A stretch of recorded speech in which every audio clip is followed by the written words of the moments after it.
गाजियाबाद में अपना हॉस्पिटल चलाने वाले डॉक्टर बीपी त्यागी ने एक प्रेस कॉन्फ्रेंस आयोजित की। विषय था, कुछ दिन पहले उनका पूर्वीय कल्याण परिषद ने पुतला दहन कर दिया था, जिसको लेकर उन्होंने प्रेस कॉन्फ्रेंस की और बताया कि उनका उद्देश्य क्या था, उन्होंने क्या कहा था। क्योंकि मामला तूल पकड़ता जा रहा था और की बरसात को लेकर जो कुछ भी कहा गया उसको लेकर डॉक्टर बीपी त्यागी ने अपना पक्ष रखा। बताया कि मैं एक पत्रकार हूँ, उनको अपने अस्पताल में सारी सुविधाएं देना मेरा दायित्व था, जो कि मैंने आप सब लोगों से वादा किया हुआ। आते ही सबसे पहले मैंने बोला कि जितना मदद मुझसे होगा मुझे बताना, जितना आप कर सकते हैं वो करिए, अदरवाइज मैं बैठा हूँ पूरे इलाज तक। कल इनका इलाज कंप्लीट हुआ है और मैं वो कहना नहीं चाहूँगा कि हमने किस तरह की मदद की, क्या की। मैं सिर्फ हिंट देना चाह रहा हूँ कि एक प्राइवेट डॉक्टर वो किस तरीके से समाज की मदद कर सकता है। और एक प्राइवेट डॉक्टर को अगर कोई जो भी हमारे यहाँ जनप्रतिनिधि हैं वो टारगेट करते हैं और टारगेट करके उसका पुतला फुटवाते हैं।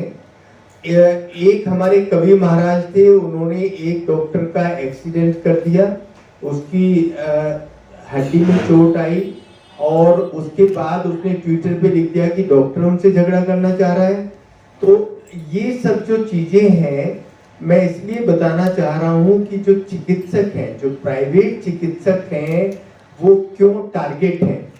मेरे पास अभी कोई आईएमए का अधिकारी नहीं है और ना मैं इतनी छोटी बात के लिए आईएमए के पास जाऊंगा, लेकिन आप सब लोग हमारे साथ हैं। प्राइवेट चिकित्सक जो हैं वो कैसे ऐसी कंडीशन में काम कर सकते हैं जब उनके अस्पताल में तोड़फोड़ होगी और उनको इस तरीके से टारगेट किया जाएगा।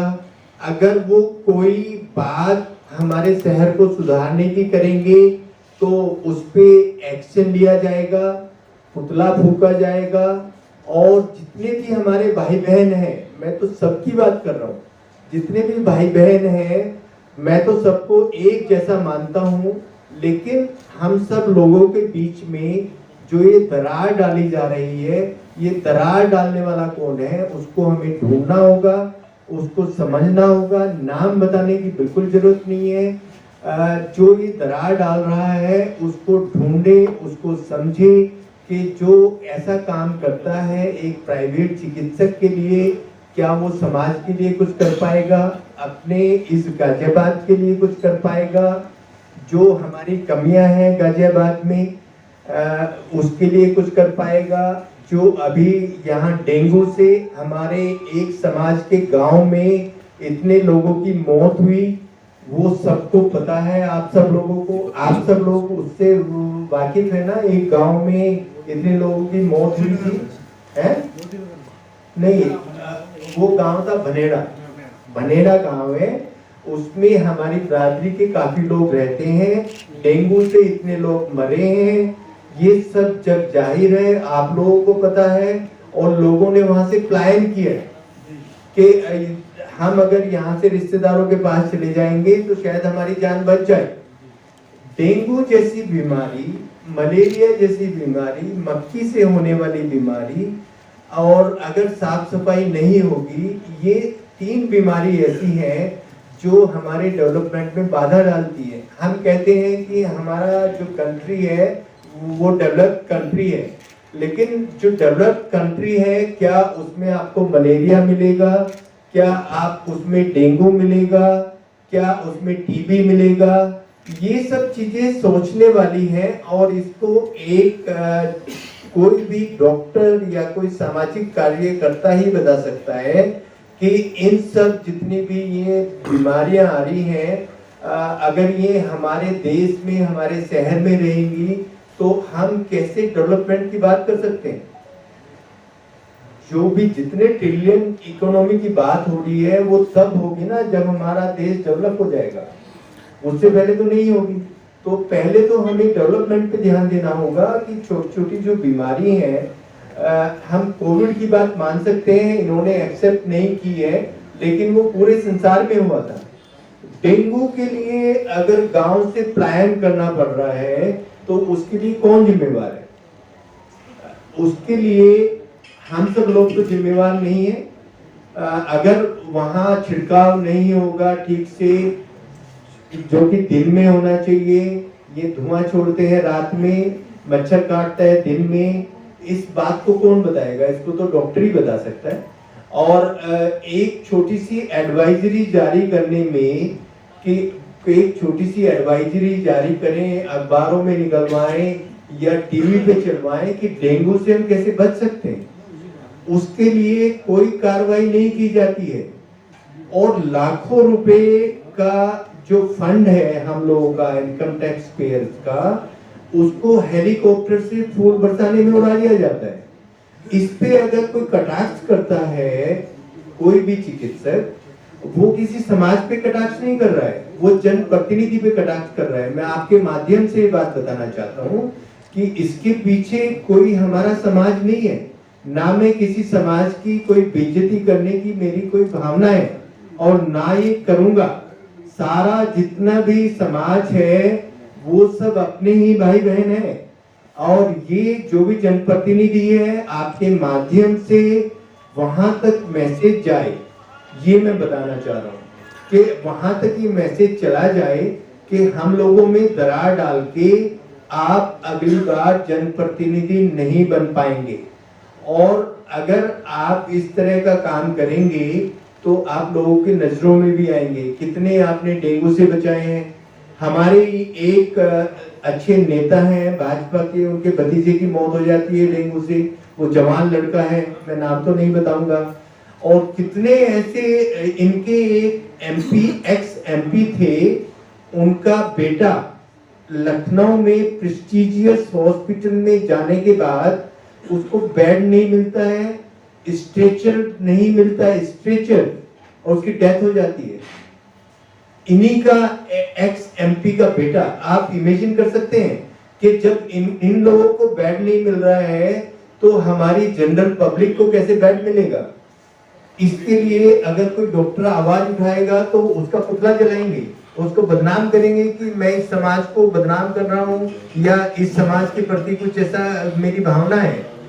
तो इन सब चीजों को देखते हुए हमें ये बताना होगा सबको कि जो जनप्रतिनिधि है वो अपना काम करें, हम जो जितने भी चिकित्सक हैं वो जिम्मेदारी से अपना काम करें, पत्रकार बंधु इन सब चीजों को जहां तक पहुंचाना है वहां तक पहुंचाएं। और मैं हार्दिक आभार व्यक्त करता हूं आप लोगों का कि मुझे इतना कीमती समय आप लोगों ने दिया, ये बताने के लिए मैंने प्रेस वार्ता की कि क्या हम लोग इस समाज का हिस्सा नहीं है, जितने भी डॉक्टर हैं, क्या सिर्फ हमारे जो जनप्रतिनिधि हैं वो इस समाज का हिस्सा है? जी। एक सवाल है डॉक्टर साहब, रीता सिंह कहती हैं कि उन्हें आंखों में धूल झोंकने शब्द से ऑब्जेक्शन है। वो देखिए, जो अभी मैंने आपको डेंगू वाला उदाहरण बताया है, अगर मेरे बनेड़ा गांव में इतना पैसा खर्च किया जाता तो मेरे जो लोग हैं, मेरे समाज के जो लोग हैं, उनकी जान बचती, वो वहां से पलायन नहीं करते, वो भी मेरे भाई बहन हैं। अगर फूल बरसाने जितना पैसा वो जो हमारे पार्क हैं उसमें साफ करते, यहाँ की गंदगी सफाई करवाते, इवन हिंडन घाट की छठ मैया के दिन अच्छे से सफाई करते, पोल्यूशन को हटाते। जब सूर्य देवता के दर्शन ही नहीं हो रहे हैं पोल्यूशन की वजह से, तो उस फेस्टिवल को हम कैसे मनाएंगे? ये रीता बहन को समझना चाहिए। डॉक्टर साहब, ये बनेड़ा गांव कौन सी विधानसभा में आता है? ये जो बनेड़ा गांव है ये आता है मुरादनगर विधानसभा में। मुरादनगर की विधानसभा की अरे मोदी नगर में, मोदी नगर की बात करते हैं तो मोदी नगर के विधायक को भी आप कहीं ना कहीं क्लेम करेंगे? हाँ, क्यों नहीं करेंगे? बरसाने वाले जो मंत्री हैं या उन्हीं को ही आप टारगेट करोगे? नहीं, जो फूल बरसाने वाले मंत्री हैं उनको टारगेट नहीं करूंगा, मैं तो टारगेट करूंगा जनप्रतिनिधि को। मंत्री की बात ही नहीं है, मैंने तो मंत्री शब्द बोला भी नहीं है। फूल जिन्होंने बरसाए, आइए श्रीकांत जी, आइए प्लीज। हमारे बीच में श्रीकांत जी आए हैं और वो इसलिए आए हैं कि जो ये जितनी भी घटनाएं चल रही हैं उसके खिलाफ हम कैसे अपना मोर्चा खोल सकते हैं। आइए सिखान जी। कि ये फूल वर्षा हर साल होती थी, हाँ, इस साल ही डॉक्टर साहब क्यों जागे? इस साल मैं इसलिए जागा कि जो इस बार डेंगू फैला है उस डेंगू को किसने फैलाया। बाढ़ आई हिंद नदी में, यमुना में बाढ़ आई, पानी इकट्ठा हुआ, सब जगह पानी का भराव हुआ। उसमें इस चीज को उन लोग जितना पैसा उस पे खर्च कर रहे हैं, अगर डेंगू को बचाने में खर्च करते तो कितने लोगों की जान बचती। आपको शायद अंदाजा होगा, इस मुद्दे को विधानसभा में उठाया गया है और विधानसभा में इनको जवाब देते नहीं बना है कि इस बार डेंगू ने कोविड से ज्यादा क्यों मौतें हुई हैं। कोविड से ज्यादा सरकार ने तो स्वरूप ही बदल दिया आपने। ये सब क्योंकि वो देखिए श्रीकांत जी आए हैं, बैनर कुछ और था, अभी कुछ और आपने ले आए हैं। और श्रीकांत जी आए हैं, इनको आपसे कुछ बात करनी थी। श्रीकांत जी आए, श्रीकांत जी का स्वागत है। हाँ, लेकिन ये तो प्रेस वार्ता का आपको स्वरूप- इनकी भी प्रेस वार्ता है ना, मेरी होगी अब इनकी प्रेस वार्ता है। हाँ, डॉक्टर साहब इसका पतला फूका जाता है, बड़ा नेता बन जाता है, आपका क्या कहना है? मैं तो अभी ये बात नहीं मानता हूँ, मैं बिल्कुल ये बात नहीं मानता ये हूँ। लोग जो बैठे हैं ये तो मान रहे हैं, या ये गलत है या आप गलत हैं? भाई अब देखो, ये तो सोच की बात हो गई ना। डॉक्टर साहब आपके बराबर में श्रीकांत जी बैठे हैं, जी। एक गाली ने इन्हें नेता बना दिया। नहीं, ये तो कहना बिल्कुल गलत है। मैं देखिए इस पे वचन मैं नहीं दूंगा, श्रीकांत जी देंगे। और एक पुतले ने आपको बना दिया। नहीं, इसका जो आपको जवाब देंगे श्रीकांत जी देंगे, मेरे साथ ही बैठे हुए हैं। लेकिन जो आप बता रहे हैं एक गाली ने, श्रीकांत जी पहले भी नेता थे और भाजपा पार्टी से ही जुड़े हुए थे, लेकिन इसका सारा जवाब आपको श्रीकांत जी देंगे।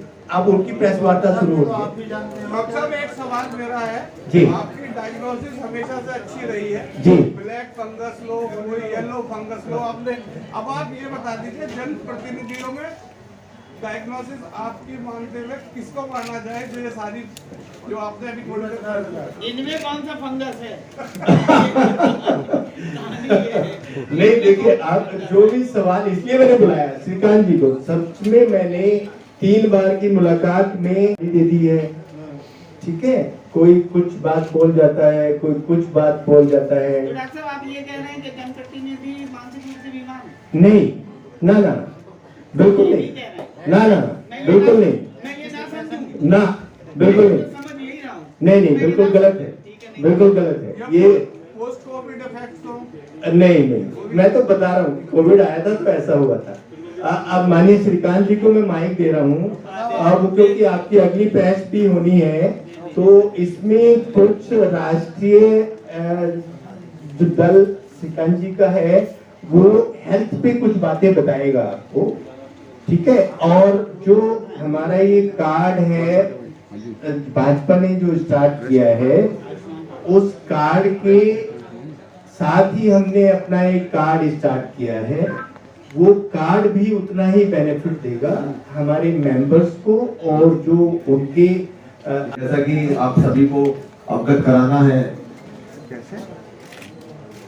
डॉक्टर विप्पाल त्यागी जी जो कि समाज के क्षेत्र से और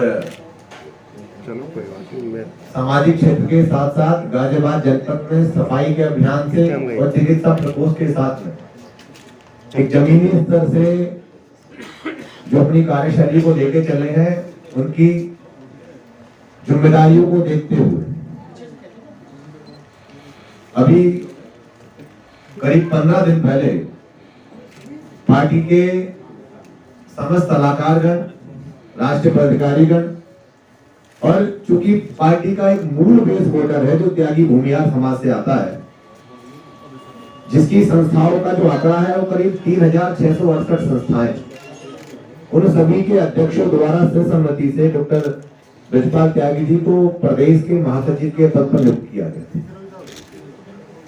साथ ही साथ राष्ट्रवादी जनसत्ता दल का चिकित्सा प्रकोष्ठ जो पूरे देश भर में काम कर रहा है, अन्य जनपदों में काम कर रहा है, जैसे उत्तर प्रदेश के साथ साथ में उत्तराखंड, बिहार, छत्तीसगढ़, पंजाब, राजस्थान, हरियाणा, मध्य प्रदेश के साथ साथ महाराष्ट्र, अन्य जनपदों में जहां तक हम अपने संगठन का विस्तार कर पाए हैं वहां पर चिकित्सा प्रकोष्ठ का भी विस्तार किया गया।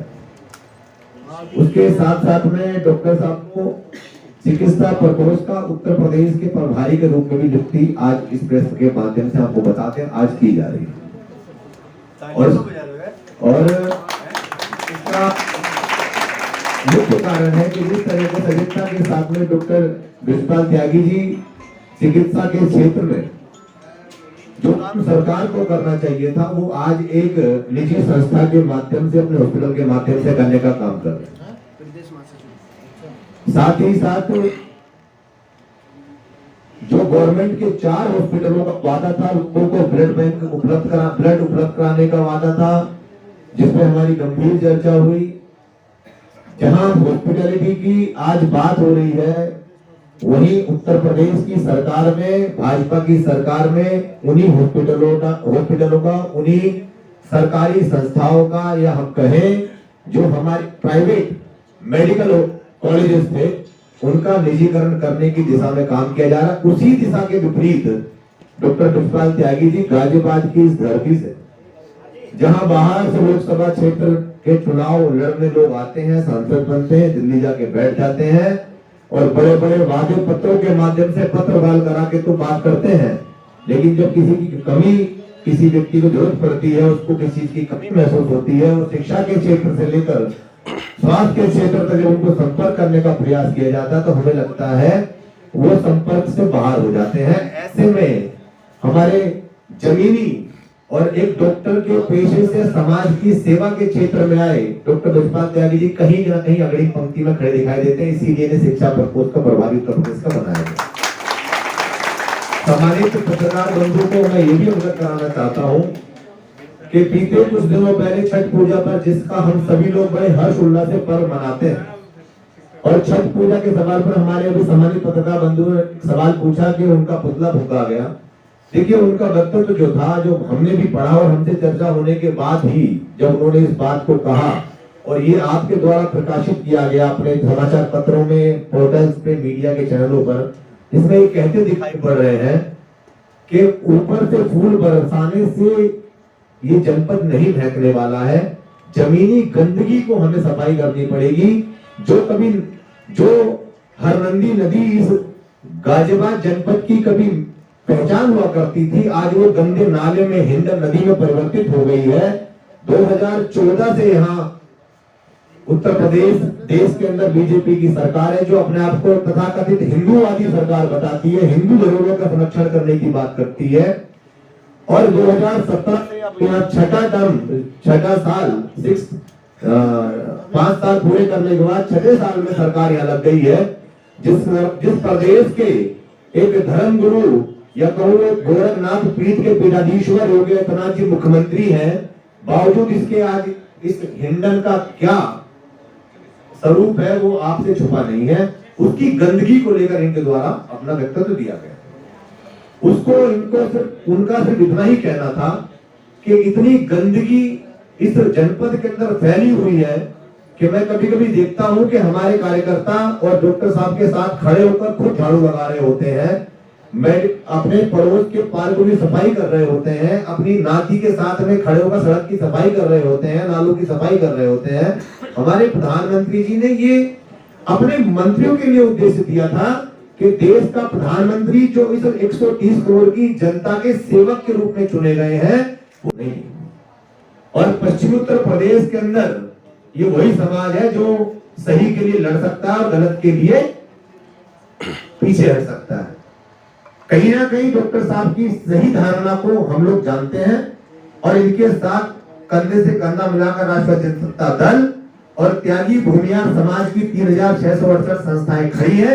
आज मैं आपको बता देता हूं, पूर्वांचल समाज के लोगों ने जिन्होंने इसकी पहल की है, उनके खिलाफ इनके पुतला फूंकने पर उसी तरह कार्रवाई होगी जिस तरीके से प्रधानमंत्री नरेंद्र मोदी का पुतला फूटने पर अमरोहा में 307 का मुकदमा लिखा गया।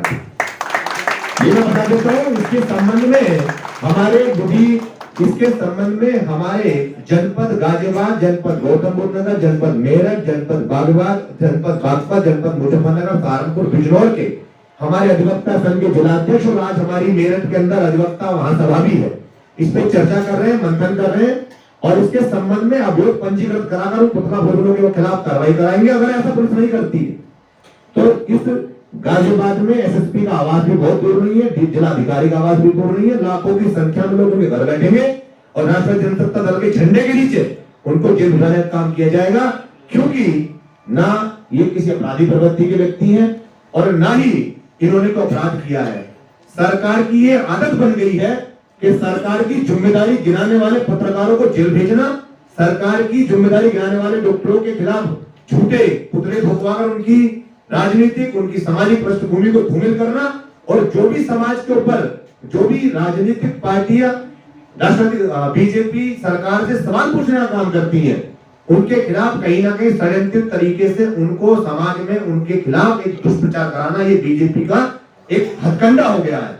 आज पूरे देश में जहां जहां बीजेपी की सरकार है, अगर वहां किसी हिंदू का हत्या हो जाती है तो वहां आवाज ही निकलती बीजेपी के लोगों की, और कहीं कांग्रेस शासित राज्य में या अन्य शासित राज्यों में किसी हिंदू की हत्या हो जाती है और गलती से मारने वाला मुसलमान बन जाता है तो ये हिंदू का राग गाकर वहां पर झंडा उठा के अपने गुंडों को भेज देते हैं।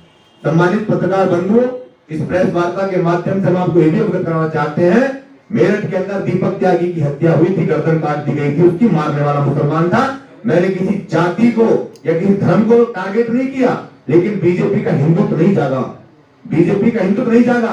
कांग्रेस की सरकार में कन्हैया कुमार की हत्या हो जाती है, बीजेपी का हिंदुत्व जाग जाता है। उत्तर प्रदेश के कथाकथित हिंदूवादी नेता राजस्थान में जाके हंगामा करने का काम करते हैं। और तो इस चुनाव में प्रधानमंत्री जी, इस चुनाव में राजस्थान में प्रधानमंत्री जी जो एक सेकुलर पृष्ठभूमि के होने चाहिए और देश की कुर्सी पर सबका साथ, सबका विकास, सबके सम्मान की बात, सब धर्म संप्रदाय की बात